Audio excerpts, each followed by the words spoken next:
finding capital? Yeah, I really don't know.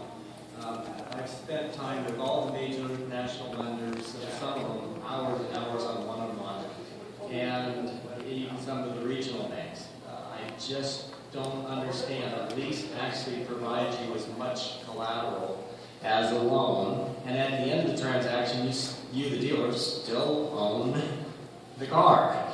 So not only do you have a payment stream, you have the car still at the end of the payment stream, and often the payments are the same as you'd be doing on a loan. So it is really, it's been frustrating and challenging. We finally did find a national lender that is part of the Marveni family. Marveni owns 20% of Westlake, and they have the money. They're committed to the deep subprime industry.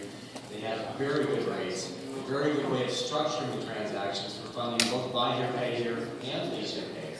But it took us a good 3 years to find them and then convince them that this is a good industry to be in, specifically funding leases and loans for buy here, pay here. Terry, I think one of the challenges, just as an observer from the outside, has been that, there's people out there selling rent here products, and there's people out there saying they're doing lease here, and some people think those two are interchangeable, and they're really not interchangeable. And, you really cannot finance a rental contract because it's a short-term contract. But tell us some of the big difference between a lease here contract done properly and rent here, so these people understand that they're not the same thing.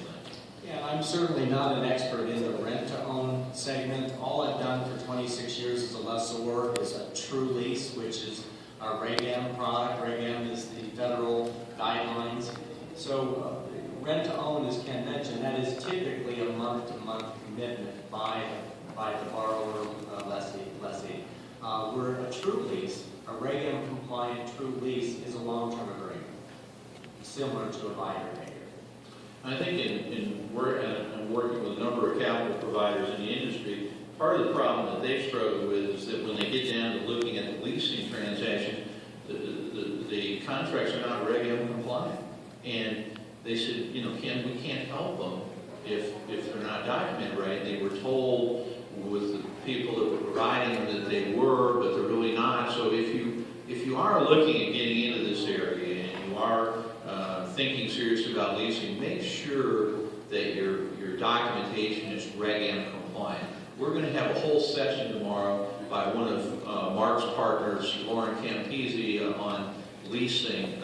Is it right for you? And she's going to talk about the right things to do, and it's important that you understand those things if you're going to take leasing seriously. And I just want to say that I think leasing has some great benefits to it, but it's not a silver bullet. I mean, it's not the secret sauce in all cases. So you really need to understand what you're getting into, where the capital is going to come from, what the compliance rules are. We're going to try to open your eyes to some of those things. And Get With Terry is a great resource on leasing and help you do it the right way and also tie into capital.